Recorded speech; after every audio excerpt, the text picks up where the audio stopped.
என்ன தலைவா மீன் பிடிக்கலாம்? மீன் என்ன மாட்டிச்சா? அப்படியே மாட்டிச்சா மாடலையா? எத்தனை கண்டை இழுத்தியா? எத்தனை கழுத்து இழுத்தியா? தலைவா வணக்கம். தலைவா வணக்கம். மீன் பிடிச்சிட்ருக்காங்க நம்ம தம்பிக்கு, அதான் பார்க்க வந்தேன். நம்ம ஒரு கொட்டையில் அதான் பிடிச்சிட்ருக்காங்களா? பார்த்த மீன் எதுவும் பிடிச்சிட்டீங்களா என்ன யாது அப்படின்னு பார்ப்போம். போடுமா நீ போடுமா.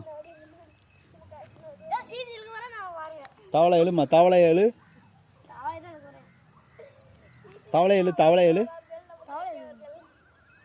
ஆனால் இல்லை கெண்டை கிடக்கடே நிறையா.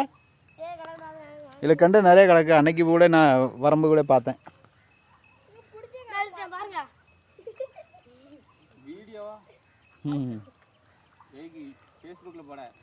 யூடியூப்பு